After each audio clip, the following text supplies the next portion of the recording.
부활하신 예수님은 섭리에 따라 부활하신 몸을 가지고 다시 오실 약속 가운데 하늘로 승천하셨습니다. 부활하신 몸을 가지고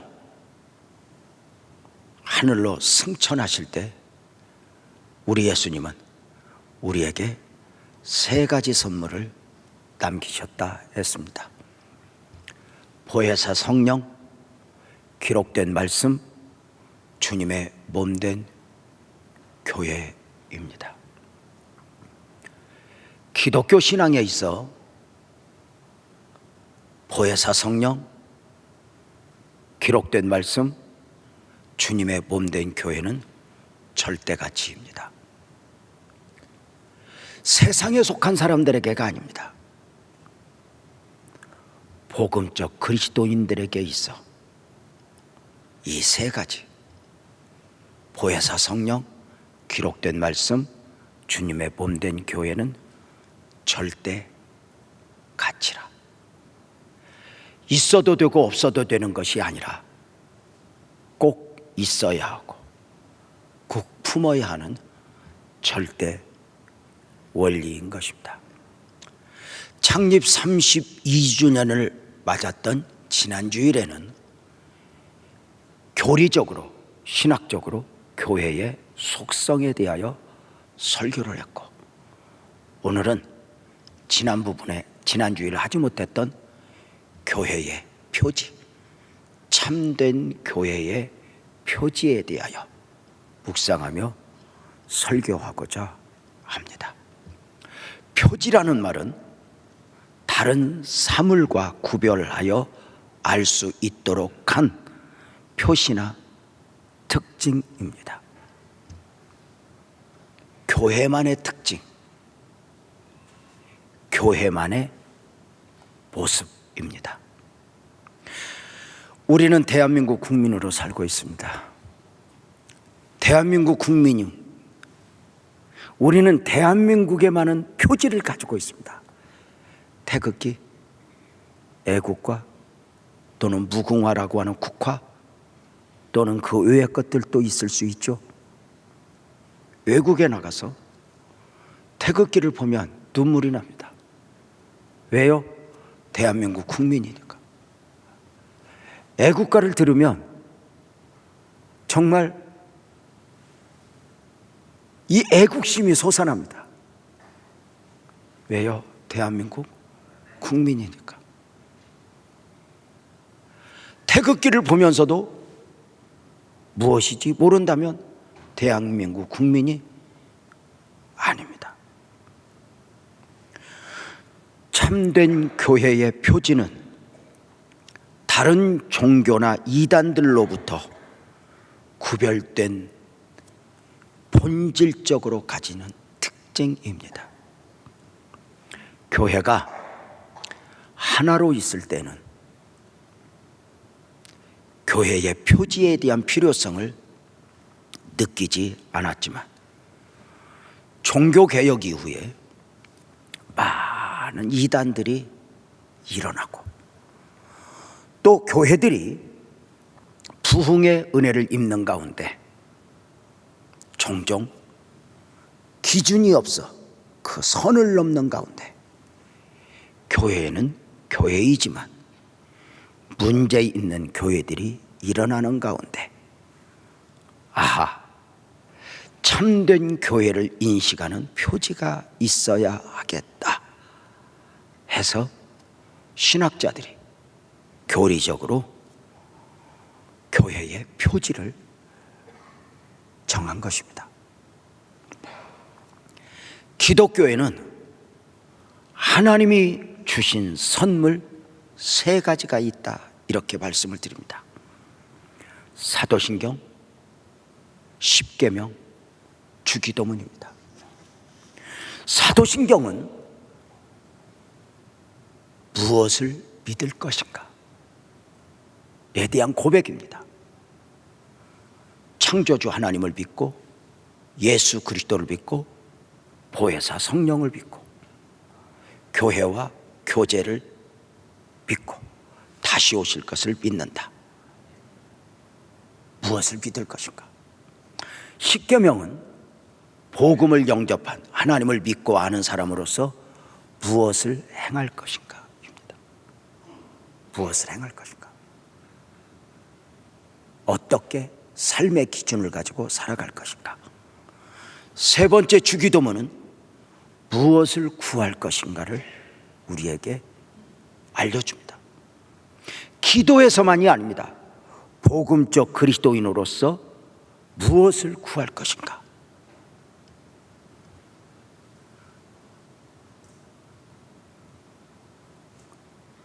하나님의 이름을 거룩하게 하시며 나라가 오게 하시며 아버지의 뜻을 구하며 또 인간의 3대 필요, 일용할 양식, 용서, 보호, 이것을 기도에서만이 아니라 삶으로 구하면서 살아가고 있는가? 어떤 하나의 기준점이라 할 수 있습니다. 자, 이 세 가지가 무엇이라고요? 사도신경 신앙 고백이 있는가? 십계명을 그리스도인으로서 어떤 기준, 모범을 삼고 있는가? 그 다음에 주기도문을 늘상 고백하는가? 이 세 가지의 문제가 없이 품고 있다면 바로 그들을 기독교라고 하는 범주 안에 넣어서 기독교라 인정을 해줍니다. 여기서 중요한 게 있습니다. 기독교와 교회는 다릅니다. 교회는 기독교, 기독교는 교회가 아닙니다. 기독교 안에는 여러 종파들이 담겨져 있으니 먼저는 정교회, 러시아 정교회, 그리스 정교회, 루마니아 정교회 등을 포함하여 정교회, 그리고 캐토릭, 그 다음에 영국 성공회, 그리고 개신교, 이 전체를 아우르는 종교, 십자가를 조금은 느낌이 다를 수 있지만 인정하면 그것을 기독교라고 이렇게 이야기를 합니다. 그 가운데 개신교라 불리우는 교단들이 있으니 소위 장로교, 감리교, 성결교, 순복음, 침례교 등을 개신교단의 교회들 이렇게 구분을 하게 됩니다. 다 다르죠. 주변에 구세군 교회를 보셨습니까? 구세군 교회의 특징은 복음 안에서 모든 것이 하나인 것 같은데 그들은 성찬식을 하지 않습니다.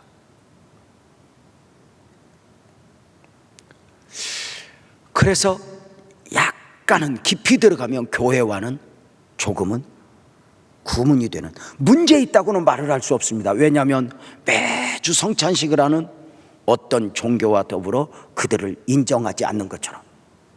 자, 중요한 것은 이렇게 개신교회라 불리우는 교회들이 전체 기독교와 이단들과의 차별점을 두기 위해, 이단들로부터 교회를 지키기 위하여 세 가지 표지를 정했으니 그 세 가지가 말씀의 참된 전파, 성례의 정당한 집행, 그리고 권징의 신실한 시행. 조금은 어렵지만 이 세 가지를 신학적으로, 교리적으로 이것이 개신교회라면, 개신교단의 교회라면 이 세 가지가 교회의 표지, 참된 교회의 표지라 말씀을 드릴 수 있습니다. 자, 기독교가 교회가 아니라 했습니다. 기독교에는 세 가지 선물이 주어졌는데 무엇이라고요? 사도신경. 무엇을 믿을 것인가? 십계명, 무엇을 행할 것인가? 그리고 주기도문, 무엇을 구할 것인가? 이 안에서 기독교가 형성이 되는데, 이 안에는 개신교, 교회만이 아니라 바로 정교회, 천주교, 그리고 성공회, 이런 교단들이 담겨져 있다. 그들로부터 또 개신교는 따로 구분이 되니, 개신교 안에는 소위 장감성, 장로교, 감리교, 성결교, 그 다음에 순복음, 침례교 등 교단이 있다. 그래서 전체 기독교와 이단 사상을 가진 교회들로부터 교회를 지켜내기 위해, 구별하기 위해, 장로교와 감리교는 다르지만 문제 있는 건 아니야, 품을 수 있도록 그 기준을 제시했으니 세 가지: 말씀의 참된 전파, 성례의 정당한 집행, 권징의 신실한 시행, 이 세 가지를 참된 교회의 표지로 교리적으로 신학자들이 정하였다. 이렇게 말씀을 드릴 수 있습니다. 32년 전에 안산에 심겨진 우리 빛나교회에도 우리 교회만의 표지가 있어졌습니다. 저는 하나님이 주셨다고 믿습니다. 그 세 가지는 빛들로 나타나는 교회, 생명의 말씀을 밝히는 교회, 그리스도의 날에 자랑할 것이 있는 교회입니다. 교회에 허락하신 이 3대 정신, 이 3대 사상은 지난 32년간 많은 일들이 있었음에도 불구하고 크게 흔들렸다가도 그 바른 걸음을 걷고 교회가 교회되기까지 은혜를 입었던 요소들이고, 우리만의 기준이었고, 우리만의 자부심이었고, 우리만의 축복이었습니다. 특별히 작년 2020년 하반기에 우연찮게 하나님은 우리로 하여금 십계명의 설교를 연속해서 듣게 하셨습니다. 그 설교를 준비하는 가운데 하나님이 우리에게 주신 선물, 우리 교회에 주신 선물이 있으니 바로 십계명의 요구를 담은 기도문입니다.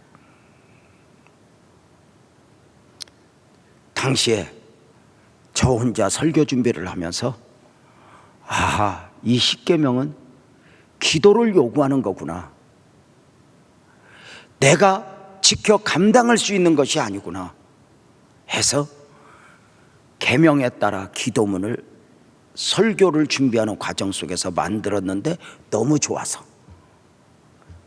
개인적으로 늘상 묵상하다 보니 조금은 어구상 받지 않는 부분도 있고 내용상 좀 추가되었으면 좋겠다 하는 부분도 있어서 다시 이번에는 나 혼자가 아니라 우리 교역자들과 더불어 함께 수정을 반복해서 완성된 기도문을 함께 한번 보겠습니다. 많이 해보셨죠? 글자 다른 것은 여러분이 크게 하시는 것입니다.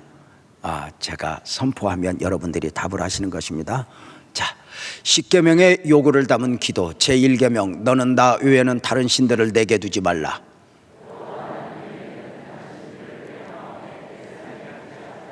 제2계명, 너를 위하여 새긴 우상이나 어떤 형상도 만들어 절하지 말고 섬기지 말라. 성령 안에서 하나님을 섬기며 참 형상이신 예수님 외에는 어떤 우상이나 형상에도 마음을 빼앗기지 않게 하소서. 제3계명, 너는 내 하나님 여호와의 이름을 망령되게 부르지 말라. 여호와 하나님의 이름을 인간적으로 사용하지 않고 오직 그 이름을 영화롭게 하는 삶이 되게 하소서.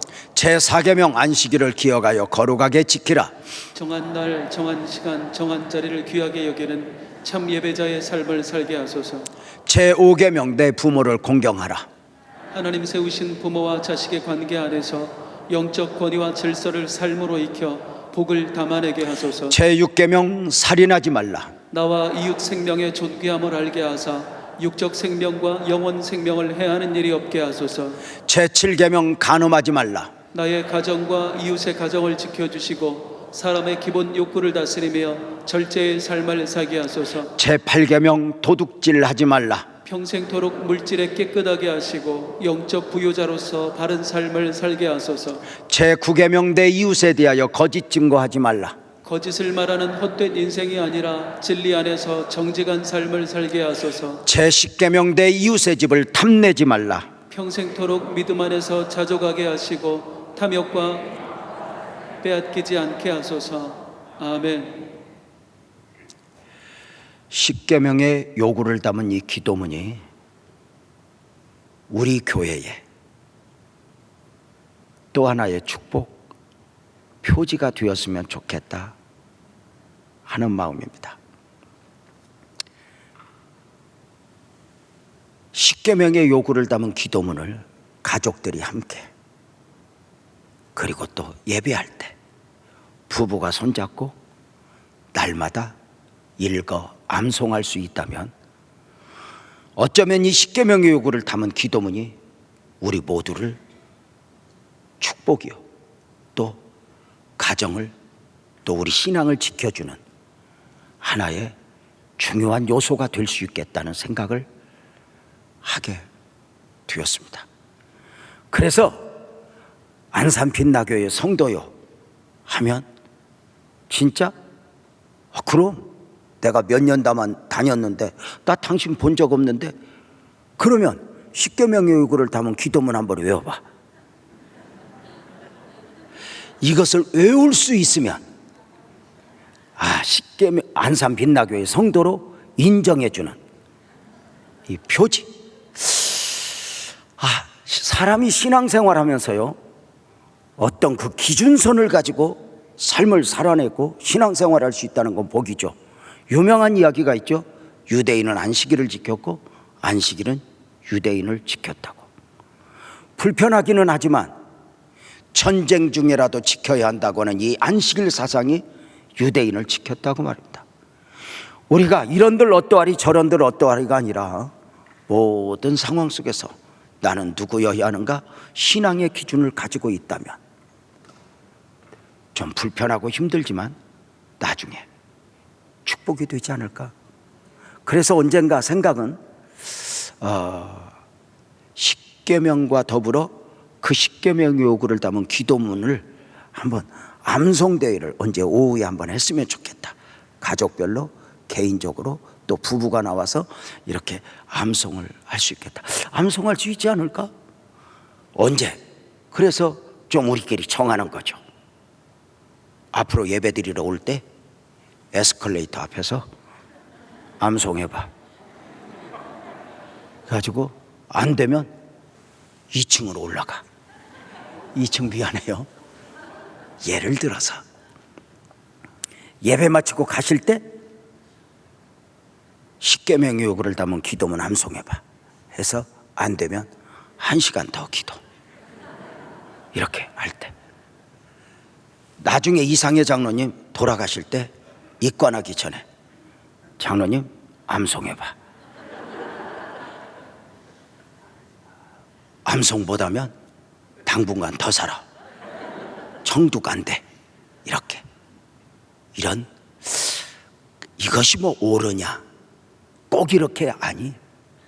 이런 기준을 가지고 있다면 축복이지 않을까?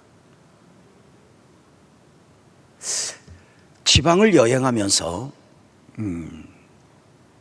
가끔 식사하러 갔다가 혼돈이 오는 경우가 있어요. 뭐냐면 웬 원조가 그렇게 많습니까? 춘천 막국수도, 안흥 찐빵도, 병천 순댓국도.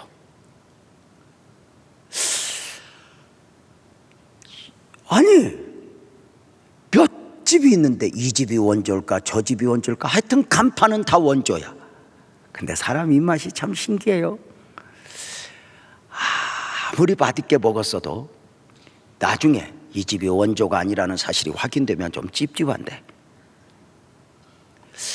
별로였던 것 같은데도 이 집이 원조라 하면 그 만족감이 있어요.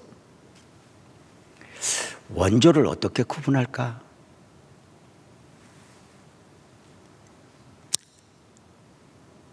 교회의 원조가 있죠. 교회의 시작이신 주님입니다. 마태복음 16장 18절에 우리 예수님 말씀하셨습니다. 내가 네게 이르노니 너는 베드로라. 내가 이 반석 위에 내 교회를 세울 거야. 자, 교회의 시작도 예수님, 교회의 주인도 예수님입니다. 자, 그렇다면 교회가 주님이 원하시는 교회가 되어야 하는 것은 당연한 것 아닐까? 사람의 만족을 추구하는 교회가 아니라 주님이 원하시는 교회, 그 교회는 어떤 교회일까? 그 표지에 있어 처음이 무엇이라고요? 말씀의 참된 전파입니다. 며칠 전에 전라남도 순천으로 이사 가신 집사님에게 전화가 왔어요. 목사님, 집사님 순천으로 가셨다 들었는데 전화 주셨네. 고마워요. 보고 싶네. 네, 목사님. 안산에 있을 때는 잘 몰랐는데요, 순천에 오니 교회가 얼마나 그리운지 모르겠어요. 목사님, 지금도 빛나교회 영상과 더불어 예배하다가 목사님 뵙고 싶고 목사님 목소리 듣고 싶어서 전화 걸었어요. 잘했어요. 놀라운 것은 그분이 우리 교회에서 10년 넘게 다녔는데 나한테 한 번도 전화한 적 없어요. 그것을 담으라는 게 아니야. 가보니까 교회의 소중함을 아는 거야. 어떤 교회? 종종 지방에 이사를 가면 성도들이 물어요. 목사님, 어떤 교회에 가야 할지 모르겠어요. 어떤 교회를 가야 할까? 어떤 교회? 그 기준이 뭐예요? 말씀이 말씀으로 전파되고 있는가? 그 처음 선택의 기준이 목사의 설교가 될 수 있죠. 설교가 중요한 것이죠. 참된 교회를 결정하는 가장 중요한 부분이 설교죠. 설교가 전부는 아니에요. 이런 광고 들어보셨어요? 몸이 천냥이면 간은 900냥입니다. 간이 중요하지만 신장이 가볍게, 간이 중요하다요, 위가 중요하지 않은 게 아닙니다. 다 필요하지만 간이 중요하다는 것이겠죠. 교회의 모든 것이 중요하지만 설교가 그만큼 중요하니 목사는 설교를 통해 하나님의 말씀을 말씀으로 선포하고 성도들은 선포되어지는 말씀을 받을 때 하나님의 말씀으로 받는가? 데살로니가 교회 성도들이 모범을 보였죠.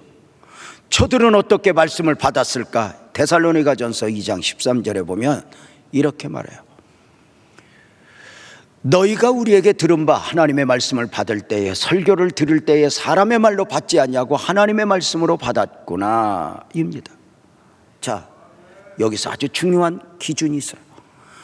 사도들을 통해서 선포되어지는 말씀을 저들은 사도들의 의견이 아니라 하나님의 말씀으로 받았고, 하나님의 말씀을 들었다가 아니라 받았다라고 표현합니다. 여기서 우리가 이렇게 말합니다. 말씀은 듣고 판단하는 게 아니에요. 말씀을 받는 거예요. 부모의 말씀을 들었다와 받았다는 차이가 있어요. 들었다에는 내 의견이 주장될 수 있어요. 엄마 생각하고 내 생각하고 달라요. 그런데 부모의 말씀을 받으면 내 생각을 내려놓고 순종 그리고 결단이 담겨 있는 것이죠. 데살로니가 교회 성도들은 또 사도들은 설교자는 하나님의 말씀을 하나님의 말씀으로 선포했고 성도들은 그 말씀을 하나님의 말씀으로 받는 가운데 이 말씀이 믿는 자 속에서 역사가 일어났다, 이렇게 말하죠. 목사의 설교에서 가장 중요하게 강조되어지는 부분이 무엇인가? 목사는 과연 성경 말씀을 근거로 하여 설교를 하고 있는가? 가장 중요한 기준이 성경이죠. 이렇게 말해요. 성경이 아니어도 되는 설교는 설교가 아니라 강의입니다, 이렇게 말을 해요. 설교라는 단어가 들어가면 반드시 성경을 근거로 하여 선포되어져야 한다는 이야기입니다. 성경이 아니어도 되는 설교, 강단에서 목사의 정치적 사상이나 이념이 강조되어지고 또는 성도들이 좋아하는 기복적 사상이 강조되어지면 위험할 수 있다는 것입니다. 이것은 아주 중요한 요인입니다. 성경이 아니어도 되는 설교는 설교가 아니고 무엇이다? 강의다. 사실은 설교는 부담이죠. 왜? 말씀 앞에서 회개도 해야 돼요. 말씀을 듣고 기도도 해야 돼요. 말씀을 듣고 결단도 해야 돼요. 그런데 강의는 달라요. 자, 제가 성경이 아니어도 되는 설교를 한번 해볼 테니까 여러분 아멘을 좀 해주시기 바랍니다. 본문 산에 남자 한문입니다. 산에 남. 제목 남자란 무엇인가? 설교 내용 산에 남자는 밭전자와 협력자로 되어 있습니다. 밭전자는 입구에 열십자가 있습니다. 그리고 밑에 협력자가 있습니다. 남자란 밭에서 열심히 일하는 게 남자요. 남자란 적어도 10명 이상을 먹여 살릴 수 있어야 남자입니다. 아멘 안 해?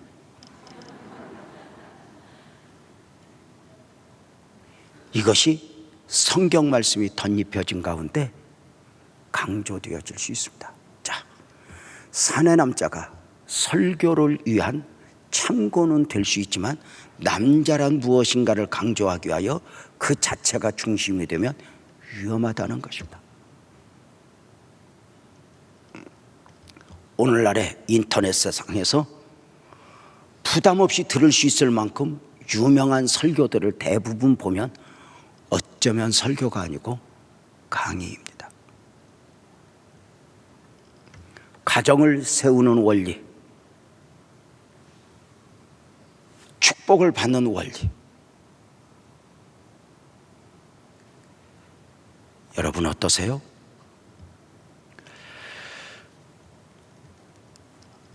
우리들에게 있어 이 설교가 참 그 하나님의 은혜를 입는 이 말씀의 참된 전파와 그 말씀을 받고 살아가는 사람들에게 있어 아주 중요한 기준이 3가지가 있어요.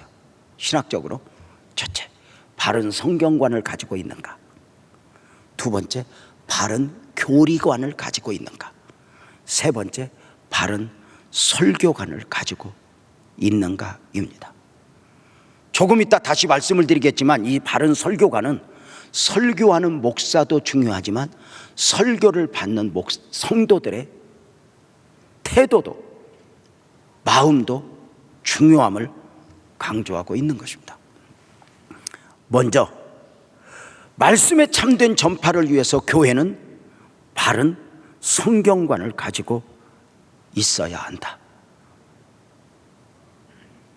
바로 설교를 하는 사람도 말씀을 받는 사람도 이 성경 66권을 하나님의 말씀으로 인정하는 것입니다.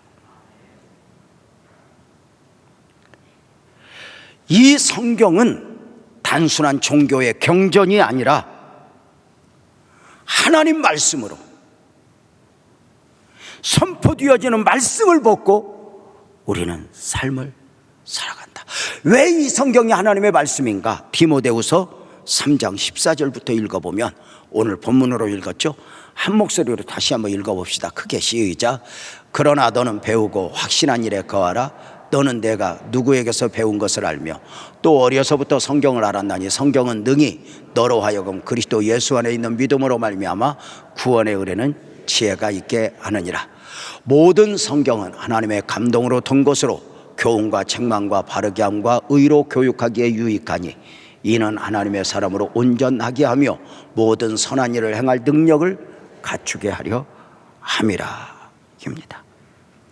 모든 성경은 하나님의 감동으로 되었다.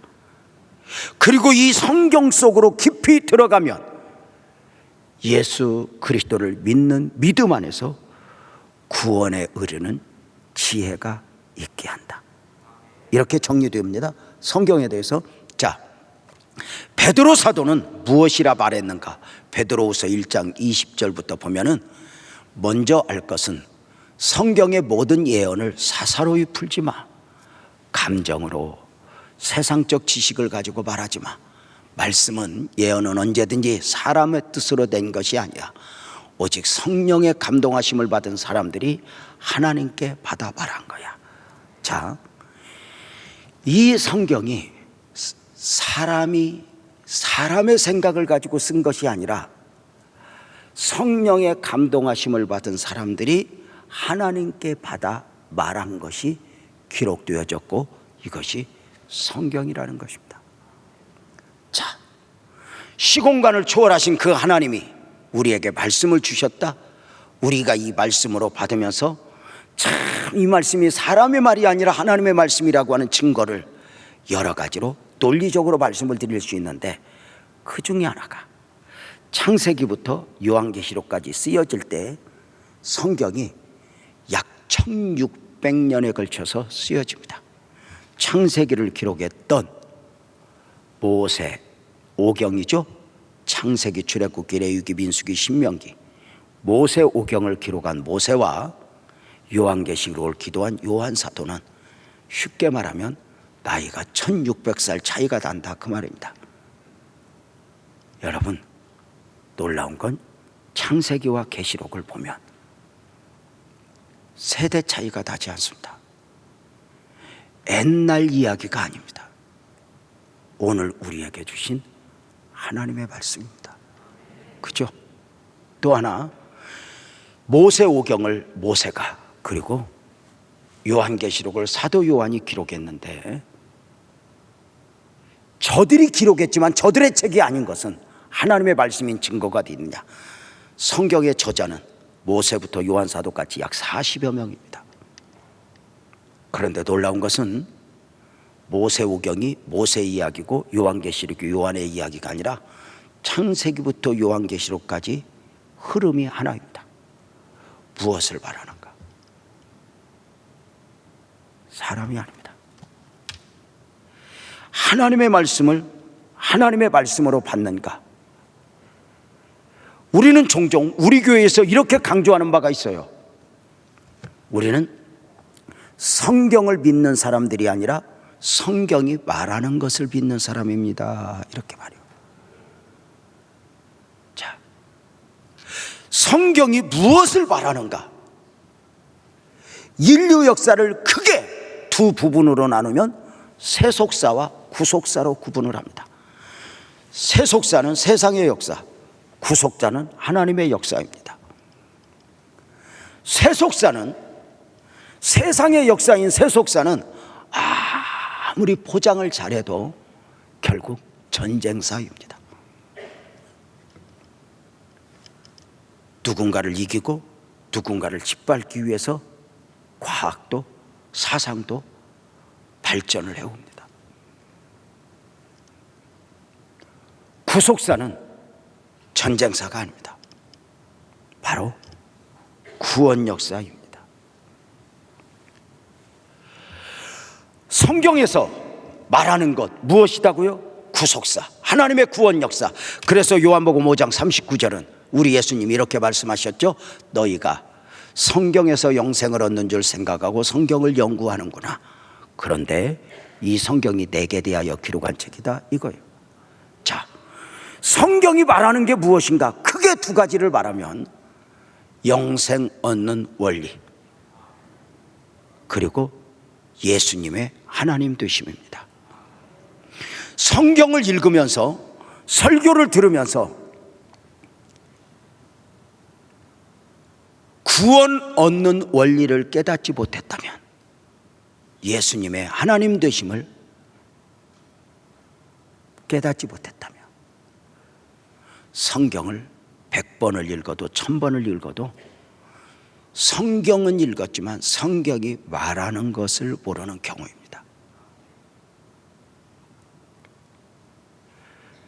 교회를 오래 다녔다 해도 성경을 아는 것이 아닙니다.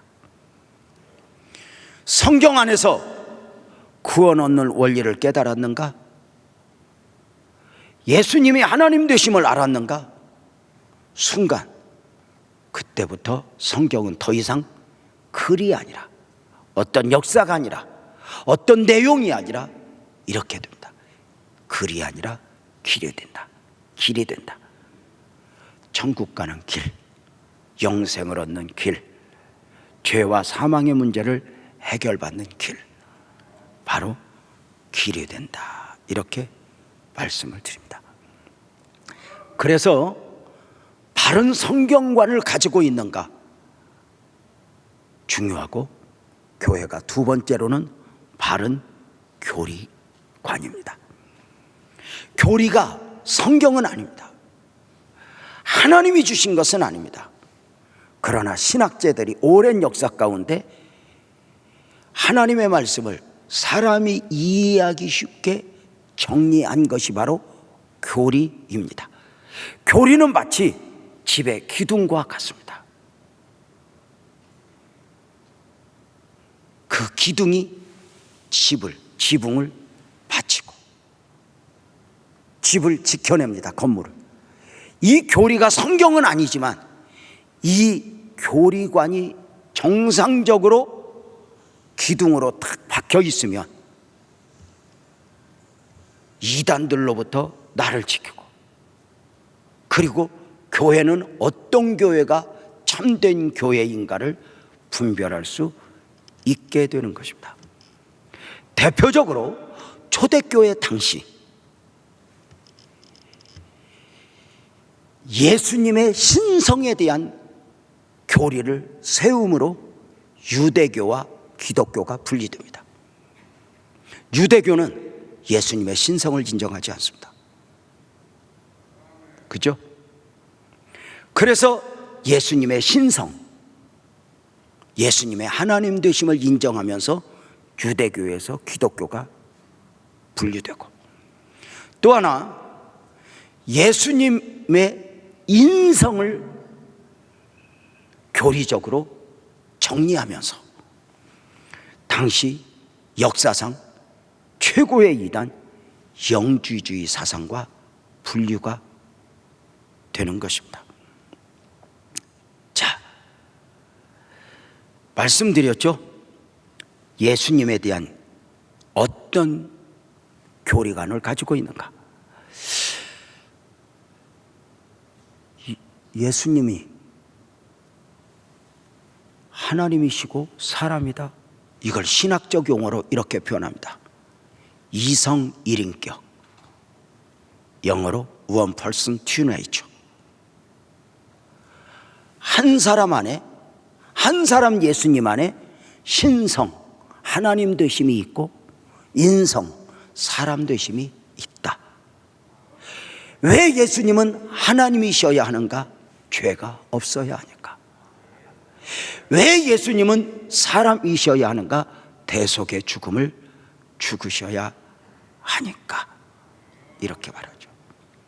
돌이켜보면 저도 어릴 적부터 이렇게 교회를 다녔는데 옛날 목사님들은 참 교리 설교를 많이 하셨어요. 지금처럼 뭐 책이나 이런 자료가 풍성하지 않은 가운데 신학교에서 공부한 가운데 선교사들에게 공부를 몇 년 하면서 성경 한 권 탁 들고 이렇게 나오니 저들에게 최고의 설교의 기준은 교리였던 거예요. 죄론, 인간론, 교회론. 그래서 이 교리에 대해서 교리 설교를 참 많이 하셨어요. 진짜 이렇게 어릴 때 들었던 설교를 이렇게 생각하면 크게 떠올라요. 여러분 대단하지 않아요? 여러분 목사님 어릴 때 설교 들은 거 떠오른다고? 여러분은 지난주에 했던 것도 지금. 여러분 보세요. 옛날 목사님들은 그렇게 교리 설교를 하면서 그 열악한 상황 속에서 통일교회 이단으로부터 교회를 지켜냈고 전도 간의 물결로부터 교회를 지켜냈고, 요즘에 왜 교회들이 신천지에 흔들리고 왜 안산홍 이런 이단들에게 흔들릴까? 너무 목사님들이 자료가 풍성하다 보니까 저부터 교리 설교를 많이 하지 않았구나. 그래서 언제 이제 기회가 되면 성경 공부하듯 주일 오후 예배 정도는 이 교리 설교를 좀 하는 쪽으로 방향을 잡아가는 것도 좋겠다. 목사님, 그 교리가 뭐예요? 뼈대입니다. 대표적으로 두 가지 교리만 여러분들에게 좀 말씀을 드릴까요? 신학자들이 정리해 놓은 성경의 8대 교리가 있습니다. 볼까요? 성경의 8대 교리. 첫 번째, 성경에 대한 교리. 성경은 성경에 대하여 무엇이라 말하는가? 사람이 무엇이라 말하는 게 아니라 말씀이 말씀에 대하여. 두 번째, 하나님에 대한 교리. 성경은 하나님의 성품과 하나님의 사역에 대하여 무엇이라 말하는가? 세 번째, 예수님에 대한 교리. 성경은 예수님이 누구이며 구원을 위해 무엇을 하셨다고 말하는가? 네 번째, 성령님에 대한 교리. 성경은 성령님이 누구이며 구원을 위해 무엇을 하셨다고 말하는가? 다섯 번째, 인간에 대한 교리. 성경은 인간이 누구이며 인간의 죄에 대해 무엇이라 말하는가? 여기에서 보면은 인간, 니꼬르, 죄 이렇게 나갑니다. 여섯 번째, 구원에 대한 교리. 죄인이니까 구원이 필요하죠. 성경은 죄인들이 어떻게 구원을 받을 수 있다고 말하는가? 일곱 번째, 구원을 받은 무리들이 함께 어우러져 교회가 되니 교회에 대한 교리. 성경은 교회가 누구이며 교회의 사명이 무엇이라 말하는가? 여기에서 그 문구가 굉장히 중요해요. 성경은 교회가 무엇이며 이렇게 말하지 않아요. 인격적으로 표현하죠. 누구이며. 지난주에 말씀을 드렸죠. 참 교회는 주님을 주님으로 고백한 사람들의 모임 이렇게 말했죠. 누구이며. 여덟 번째 마지막, 종말에 대한 교리. 성경은 개인의 죽음, 개인의 종말과 역사의 종말, 집단적 종말에 대해서 무엇이라 말하는가? 이렇게 이것이 성경의 8대 교리. 이런 것을 성경을 근거로 하여 이 교리적 설교가 중요하다. 이번에 새롭게 간직을 하게 되었어요. 개인적으로 교리 설교를 하면 교리 안에 성경이 들어오다 보니까 잘못하면 성경이 부분적으로는 이용당할 수 있다는 염려에서 하지 않았는데, 구더기가 무서우면 장도 못 담그니 분별하면서 이 교리 설교를 해야 되겠다. 특별히 장로교 교인들이 유념해야 될 교리 중에 칼빈의 5대 교리가 있죠. 인간의 전적 부패, 무조건적 선택, 제한속죄, 불가항력적 은혜, 성도의 견인. 어렵죠? 어려워서 목사가 필요한 겁니다. 원래 학자들은 어렵게 만들어서 자기 존재들을 간직시킵니다. 목사의 역할 중에 어려운 말씀을, 어려운 교회를 쉽게 설명하는 게 목사인데, 저 같은 사람은 좀 답답한 것이 어려운 걸 더 어렵게 하는 특징을 가지고 있으니 안타깝죠. 자, 바른 성경관, 교회가 교회되는 데 있어 두 번째 바른 교리관, 세 번째가 바른 설교관입니다. 이 부분은 강단에서 설교를 하는 목사에게서도 바른 설교관이 있어야 하고, 설교를 받는 성도들 또한 설교를 받는 태도, 마음, 여기에서 가지는 것이 바로 설교관이라 할 수 있습니다.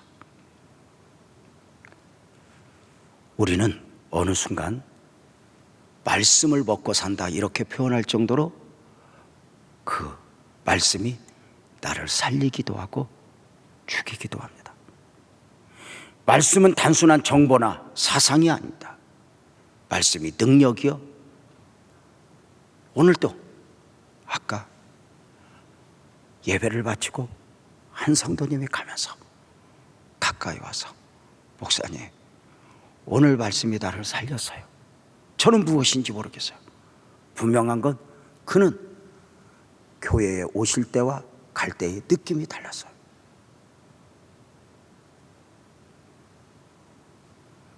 말씀 안에서 하나님을 만나고, 말씀 안에서 구원의 은혜를 보고, 말씀 안에서 나는 누구여야 하는가? 어때요? 여러분, 이게 굉장히 중요하죠. 말씀을 받는 태도. 그래서 이 말씀이 말씀으로 그 설교자로서 말씀을 말씀으로 선포하고자 하는 몸부림이 있어요. 제가 실수하지 않는 건 아니에요. 설교를 끝나고 보면 가끔 성경을 내가 잘못 봤구나 하는 부분도 있어요. 설교를 하다가 내가 이 말을 잘못한 것 같은데 하는 부분도 있어요. 그럼에도 불구하고 우리 교회가 지난 32년간 많은 흔들림 속에서도 여기까지 올 수 있었던 이유는 바로 무엇이냐면 이 강단의 권위를 살린 거예요. 하나님의 말씀을 하나님의 말씀으로 받았던 것이죠. 과거 그 옛날 20년 전, 30년 전, 40년 전에는 이 강단의 권위를 얼마나 인정했냐, 혹시 아시는 분들이 있어요? 장로님들 중에 옛날에는 이 강단하고 회중석하고 휘장이 쳐 있었어요.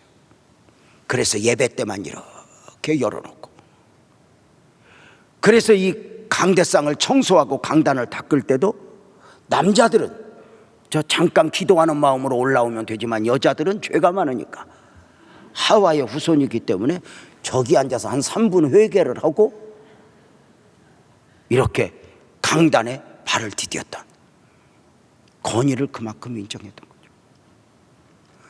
지난 32년간 목회를 하면서 돌아보면서 참 감사한 분들 중 그분들이 바로 우리 교회 장로님들이에요. 장로님들은 이 목사의 권위를, 강단의 권위를 지켰어요. 제가 설교할 때 왜 실수 안 했겠어요? 왜 잘못하지 않았겠어요? 그런데 지난 32년간 우리 장로님들 단 한 번도 목사님 아까 설교할 때 그거 문제가 있었어요 하지 않았어요. 그래서 모를 때는 틀리는 건 틀리는 줄도 모르고 여기서 고함을 지르고 설교를 할 수 있었던 동력이었죠. 그런 면에서 참 우리 장로님들에게 감사해요. 자, 중요한 게 있어요. 분명한 설교관을 가지고 설교를 들어야 한다. 가장 중요한 건 강단에 누가 서든 일단 은혜는 받아야 돼요. 그런데 은혜와 달리 그 은혜가 은혜 되기를 원하면서 그 말씀을 묵상하는 것도 중요하니 사도행전 17장 11절에 보면 이런 말씀이 나와요. 베레아에 있는 성도들은 데살로니가 교회에 있는 성도들보다 더 너그러워서, 이 말을 잘 기억해야 돼요. 데살로니가 교회는 어떤 교회죠? 하나님의 말씀으로 믿는 가운데 믿는 자 안에서 역사가 일어났던 교회예요. 그죠? 그들도 너그러운데 베레아 사람들은 더 너그러운 거예요. 완전한 말씀을 부족한 사도가, 부족한 목사가 전할 때 그걸 품어주는 거예요. 은혜는 받고 집으로 가서 이 말씀이 그러한가, 말씀을 일단 간절히 받고 이것이 그런가 하여 집에 가서 날마다 상고했다. 이 말은 옳으냐 그르냐가 아니에요. 그 말씀을 하나님의 말씀으로 받고 그 말씀을 묵상하고, 이게 굉장한 배. 우리는 잘못하면 설교를 옳으냐 그르냐 이런 기준을 가지고 설교를 들으면 설교는 절대 은혜 못 받아요. 누가 해도, 예수님이 설교해도 유대인들은 은혜 못 받아요.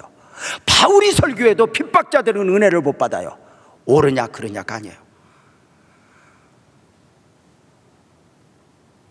32년간 강단에서 설교하는 가운데 고마운 사람들, 장로님들, 우리 성도님들 고맙지만 죄송하지만 우리 아내한테 참 감사해요. 우리 아내는 이 설교에 대한 설교관이 분명해요. 참 많은 설교를 들어요. 수많은 목사님들 설교를 들어요. 그런데 은혜를 받아요. 자, 제가 32년 목회하면서 다른 교회 가서 부흥회를 인도하다 보면 제가 이제 교회 예배를 참여하지 못해요. 수요일 예배를 부목사님들이 설교해요. 저녁 10시쯤 통화해요. 교회 갔다 왔겠다 우리 아내. 여보, 오늘 목사님 설교 어땠어? 이거부터 물어봐요. 판단하는 게 아니라 우리 성도들에게 나 대신 좋은 말씀을 좀 먹여야 할 텐데 싶은 마음에. 그럼 우리 아내가 그래요. 여보, 그 목사님 왜 그렇게 은혜를 끼치는지 몰라. 너무너무 설교를 잘했어. 다 은혜 받았어. 그랬구나, 감사하다. 그리고 이제 영상으로 지금부터 설교를 보다가 내가 시험 들어요. 왜 이렇게 했지? 근데 우리 아내는 단 한 번도 판단하여 전한 적이 없어요. 일단 은혜를 받아요. 저는 설교하면서 기준이 있어요. 할 수 있거든. 예화를 사용해도 옛날 이야기하지 말고 지금 이야기하자. 말틴 루터가 어떠했고 록펠러가 어떠했고, 그때는 시대와 상황이 다르니 지금 이야기, 그리고 그들의 이야기보다는 우리 이야기를 하자. 그러다 보니 뭐 괜히 이강미 이야기도 하고, 그러다 보니 뭐 제일 만만한 사람이 우리 아내 흉을 보지.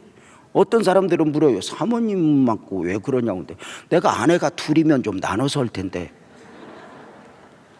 아내가 하나니까 그렇게. 자, 제가 설교하면서 아내 이야기를 흉을 많이 봐요.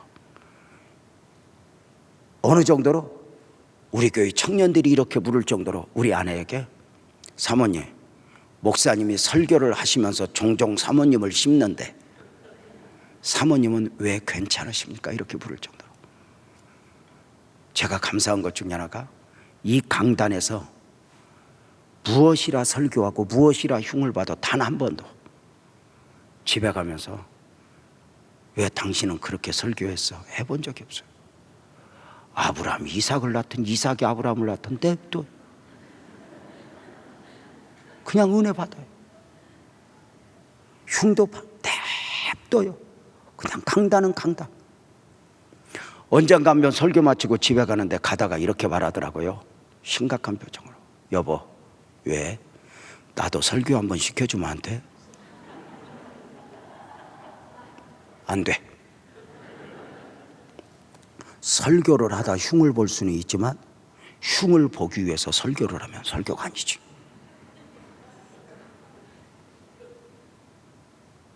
어떠세요? 은혜는 받는 거죠. 그 사람이 어떤 사람인가? 신앙의 척도는 말씀 앞에서의 태도예요. 이 강단을 가볍게 여기면 나중에 어떤 사단까지 일어나는 줄 알아요? 내 마음에 들지 않는다고 하여 목사를 강대상에서 넥타이 잡고 끌어내리는 오류까지 범하게 돼요.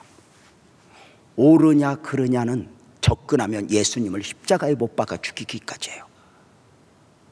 완전해서 설교를 하고 완전해서 말씀을 받는 게 아니에요. 하나님의 말씀이 말씀되고 있는가? 지난 32년간 우리 교회에 감사한 것 중에 하나, 우리 교회 3대 표지, 빛들로 나타나는 교회, 생명의 말씀을 밝히는 교회, 그리스도의 날에 자랑할 것이 있는 교회가 되자는 이 방향 안에서 주신 축복, 바로 생명의 말씀을 밝히는 교회입니다. 말씀이 과연 생명의 말씀인가? 이 말씀이 생명을 살리고 있는가?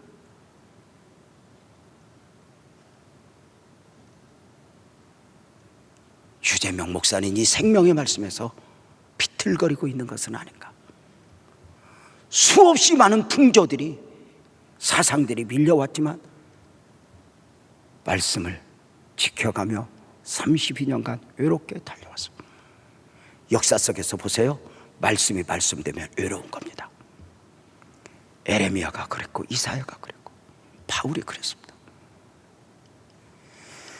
청중이 좋아하고 회중이 좋아하고 백성들이 좋아하고 저들을 만족시키는 설교는 하나님의 인정을 받지 못했습니다. 내가 원하는 신앙을 가지면 외롭지 않습니다. 그러나 진짜 참 믿음을 갖기를 원하면 외로운 겁니다. 눈물 없이 못 가는 길, 피 없이 못 가는 길. 생명의 말씀을 밝히는 교회. 과연 교회는 육적 생명이 아니라 영적 생명을 이야기하고 있느냐 이 말이에요. 육적으로 얼마나 잘 살고 좋은 가문을 만들고 훌륭한 자식, 이게 아니라 그건 세상에서도 다 해요. 방송에서도 하고. 그런데 세상이 못하는 게 뭐예요? 영적 생명, 영원 생명. 이 생명의 양식으로 말씀이 선포되어지고 있는가? 생명의 말씀을 밝히는 교회에서 밝히다라고 하는 뜻은 붙들다의 뜻도 담겨 있어요. 몸부림쳐 씨름하지 않으면 금방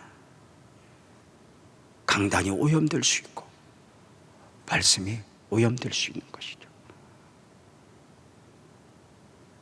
저 역시 그렇게 오염되어 있어 삼가 두렵고 떨림으로 기도하면서 달려오죠.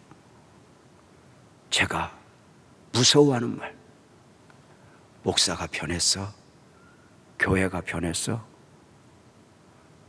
설교가 변했어. 제가 무서워하는 겁니다.